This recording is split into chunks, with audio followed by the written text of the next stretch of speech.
I got some questions for you, but in a nutshell, what does the bill do? The Employment and Housing Non-Discrimination Act simply adds sexual orientation into the Human Rights Act, into code, that will give over 57,000 LGBT West Virginians the same opportunity as every other West Virginian to find and keep a job or to find and keep housing in West Virginia. I didn't know we had 57,000 gays in West Virginia. How did you count them? Well, good question. About 2 weeks ago, we had been using actually 2010 census data for a while that estimated the LGBT population in West Virginia at around 40,000. The Williams Institute at UCLA out in California partnered with the Gallup Corporation, and from June of 2012 to December of 2012, did a 50-state, the first of its kind, ever poll of each state's LGBT population and asked people in the polls, do you identify as LGBT or not? And in West Virginia, we found that 3.1% of our population identified as LGBT. The national average is 3.5%. And in West Virginia, that translates out to over 57,000. The number is 57,517 LGBT West Virginians living, working, and loving in the state of West Virginia. Coy, look, you and I have talked before, and every time we get into this, I say the same thing. And I've written about this. I'm on record as saying I believe that the only difference between you are gay and the only difference between you and me, that there is no fundamental difference. You happen to love differently than I do. I see it no differently as if you had red hair or were 6'5" or 5'5". So I don't see us as fundamentally different. I see gays and lesbians as completely equal. Why then, and I think that's how we should approach it, why then should there be? Why should we put gays, lesbians, homosexuals in a special class, which is what you're asking to do? You know, Hoppy, you and conservative commentator George Will have something in common. You both think that in 2013 that being gay is a novelty. And if you look at data, 25-year-old and younger individuals think it's just that. And George Will says that young people today think that it's about as interesting being gay as it is being left-handed.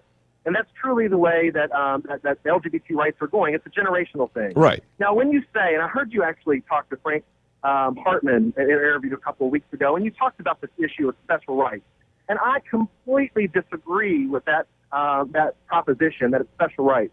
Currently in the state, in the Human Rights Act, it covers race, religion, sex, disability. So the question is was it important for us to spell out in the Human Rights Act that women shouldn't be discriminated against? Was it important for us to spell out in the Human Rights Act that disabled people shouldn't be discriminated against?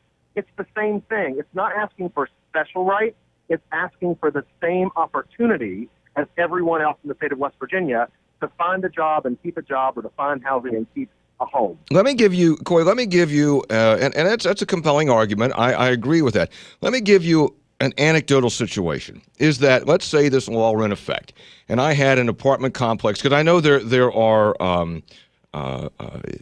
carve-outs for those who have small, a couple of apartments or something like that this law would not apply to them. But let's say I have an apartment complex, I got 20 apartments or something like that, and a gay couple comes to try to rent an apartment. And I don't know if they're gay or not. I mean, maybe I suspect they're gay, but they don't appear to be good clients for tenants for a variety of reasons. Maybe they have a poor credit rating. Maybe they just don't. Maybe they appear to be Slavic. Maybe I check references and the references are bad.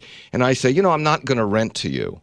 And then does that, because of this law, don't they have a case to go to a lawyer and say, Hoppy Kercheval didn't rent to us because we're gay? Absolutely not. This law basically spells out that if an employer or a landlord bases their decision solely on one of those characteristics, personal characteristics that those individuals have no control over, that if it's based solely on those characteristics, then there may be a case. However, your premise there was that there were multiple reasons of why these people in general would be bad tenants.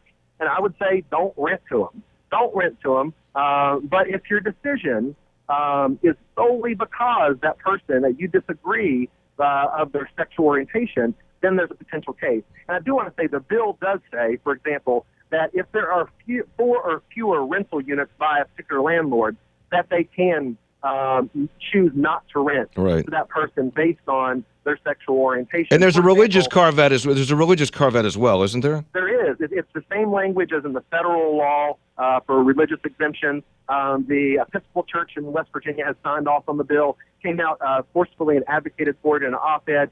The Catholic Church has signed off on the bill after reviewing the religious exemption thing. They're not going to oppose the bill because they think that this is a good thing for West Virginia. Mm-hmm. So what do you? I mean, it's been about 3 or 4 years to try on this bill. Is this the year? This is the year. You just said it. This is the year. Coy Flowers, Fairness West Virginia Board President on the non-discrimination bill based on sexual orientation in hiring and in housing. Coy, good to speak with you, and we'll be following this very closely. Thanks for your time. Thank you, Hoppy. Have a great day. All right, you too.